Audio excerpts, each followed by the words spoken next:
Hi and welcome to Show of the Week with outsidexbox. I'm Andy. And I'm Mike, and this week I've been getting excited for all the cool DC superheroes in LEGO Batman 3. Is that a cow? Correction. Bat cow. Alright, while you've been doing that, I've been looking into Metal Gear Solid 5, The Phantom Menace. Pain. Actually, it was quite enjoyable. Because Metal Gear Solid 5, The Phantom Pain is shaping up to be all kinds of sneaky fun, marrying ludicrous Metal Gear Solid melodrama to intricate stealth sandboxes. We recently saw the same Afghanistan desert level that appeared at E3, only this time played in a completely different way to show off Phantom Pain's emphasis on player choice and improvisation. Well, lo and behold, that's actually the vantage point we used at E3. This gives you some idea of where we are relative to our previous route on the other end of the base. Some guy has lost his sunglasses, maybe, and it's very important that you get them back to him. He'll be missing them. And you're his only hope of getting them back. High stakes stuff. The point is, missions are designed to be played again and again as you try different approaches and adapt to changes based on your previous attempts. If you use too many headshots, guards will be wearing helmets the next time you try. If you approach from this one direction, security will be beefed up there next time. Lucky for you, Big Boss is equipped with all the kit he needs to get the job done. This ranges from the low-tech gear, such as this cardboard box with a distracting bikini babe drawn on it, to the very low-tech, such as this, horse. Go on. Then there are the high-tech gadgets such as the time-warping Phantom Cigar, which, get this, speeds up time by projecting a local temporal field that... oh no, wait, it's full of drugs. Anyway, you use it to fast-forward time to wait for the cover of darkness. Some more said shortly.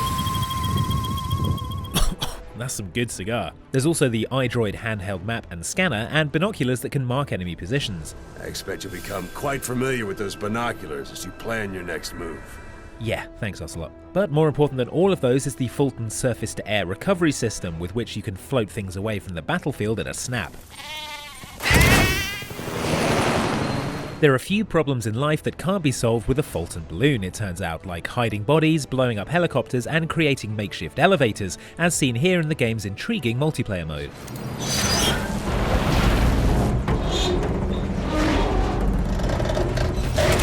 In multiplayer, each player has their own mother base, which you can infiltrate in order to nick all their stuff. Anything you Fulton out of an enemy base gets added to your own base, including actual soldiers who will decide to fight for your team if you yoink them out of there. I say decide, it's that or they get the balloon again. You can stop other players from Fultoning your property by investing in new anti-intruder technology, or you can assign security patrols and expand your base, because the more platforms you have, the further your enemies will need to travel to get inside and wreck up the place. Get spotted though, and the other player will put a stop to your thieving, with a rocket launcher. That'll do it. We're still waiting on an official release date for Metal Gear Solid 5 The Phantom Pain, but knowing Metal Gear creator Hideo Kojima, there's already a copy hidden somewhere in your house and you just need to solve a ridiculously complex ARG to find it. We're expecting more on the game from the Tokyo Game Show next month. If you need us in the meantime, we'll be over here smoking Phantom cigars to make the time go quicker. Man, have you ever looked at your hands? Like, really looked at them? Weird. So what I took away from all that is I really need to get me some of those Fulton recovery balloons. Why? What on earth are you going to use those for? Take out the bins, get out of dull conversations, commute to work if we move the office 800 feet into the sky like I keep saying. I admit they are pretty cool. Trust Kojima to include something like that in a game. The best thing about Fulton recovery balloons is that they're balloons, and everyone's got balloons in a drawer somewhere, right? Aw, you need an aeroplane as well? Scratch that then. You can keep your military jets and sophisticated nanotech. Our favourite Metal Gear equipment has always been the stuff you've already got lying around at home, probably. So if you're a Spec Ops agent on a budget, consider taking the following household items on your next deployment. I thought you might be hungry. Did you ever notice how tomato ketchup looks exactly like human blood? Shut up, it definitely does. If you're ever captured by the enemy, you can use this best of all condiments to fake your own death, in the proud Metal Gear Solid tradition of improvising with everyday objects and taking advantage of dim-witted guards. I still can't believe that worked. Snake loves smoking almost as much as he loves headbands. Now, it's not for us to endorse the old cancer sticks, but if you happen to have some anyway, they're handy for revealing otherwise invisible security beams. And if various Metal Gear Solids are to be relied on for pharmaceutical advice, a pack of smokes can also improve your aim and reduce your stress, also your health. Smokers are jokers, right? If it wasn't for Metal Gear Solid, we'd think cardboard boxes were just for storing items and being jumped in by cats on the internet. Thanks again to Metal Gear Solid for showing us the versatility of the man-sized cardboard box. You were more than a corrugated container. You were disguise, shelter, friend.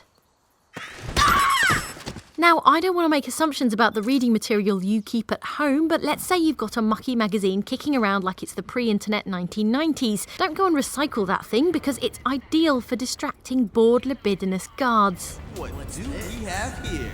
It's that kind of light-hearted slapstick take on sexuality we've come to expect from Metal Gear Solid.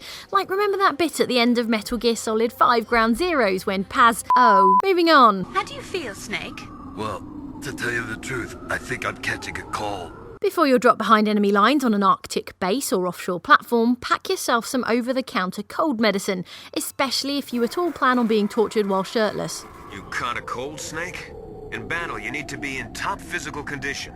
Do you have any cold medicine? Otherwise, you'll be sneezing up a storm, giving away your position, and literally catching your death out there. Don't you think you'd better take some cold medicine at least? All right, Mum. It doesn't help the only hankies they have are soaked in wolf scent or chloroform. Ah, a handkerchief soaked with a knockout drug, you say? Maybe take a pack of tissues as well. Now it's time to see what you've been saying in the comments and miraculously appearing on our toast. I think it's Kojima's face. Whack it on eBay. First up, your comments on last week's show about Quantum Break.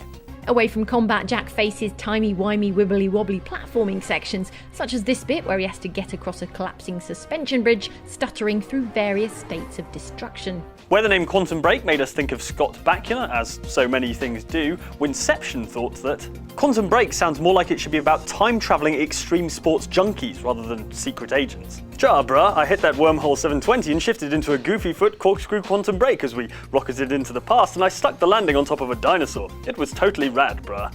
We still haven't met 2 of the playable characters properly yet, so there's still a chance. Otakuja, meanwhile, thinks Quantum Break is like that Nicolas Cage movie. Boo! What, The Wicker Man? Probably. Look forward to a woman with a beard of bees featuring prominently as a villain in the final game. Sweet. Hunter Deal, meanwhile, has more important things on his mind and says, is that Quantum Break Jack character modelled after Quentin Tarantino? Yeah, I thought more Joaquin Phoenix. I thought Morrissey. Good luck not seeing that when you play the game. Then SureShot X13 dredged up the whole penguins versus grey orcs debate again. Actually, penguins live more in the Antarctic. For example, Galapagos penguins, African penguins, and yellow-eyed penguins from New Zealand. There's also the Atlantic puffin. Moving on, your comments about this video on the most relentlessly scary enemies that just won't quit it. Nope, nope, nope, nope, nope, nope, nope, nope, nope.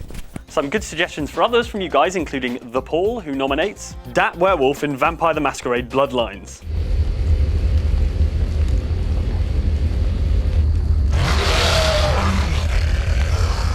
Twilight lied to me, that werewolf was not at all sexy. Okay. Rich Kim Price, meanwhile, suggests Resident Evil 3's Nemesis with this short radio play. Resident Evil 3. Distant window smash. Stars. The end. I don't know, I never thought Nemesis was that scary.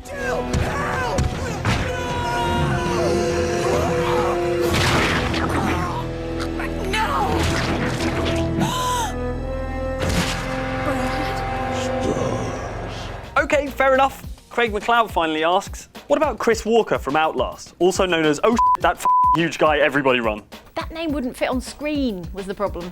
Lastly this week, your comments on me messing around with a breathtakingly expensive steering wheel. But I have the Mad Catz Xbox One steering wheel, which is built for Forza Motorsport 5 and any other racing games that come out for the Xbox One. Mesolyptic J is at their wit's end, saying, I never understand why these gaming wheels are so expensive. For 350 quid you could buy a second-hand real car.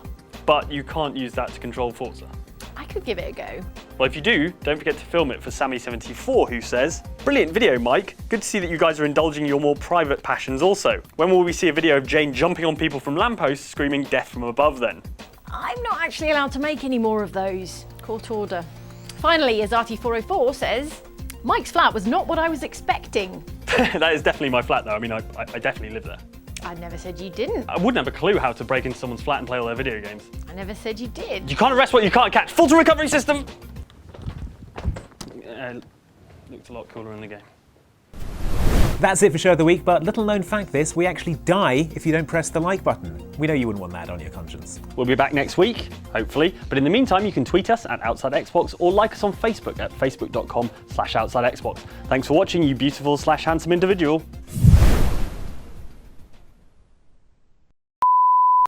All right, do you want to go get lunch? Oh, I'm saving mine for later, actually.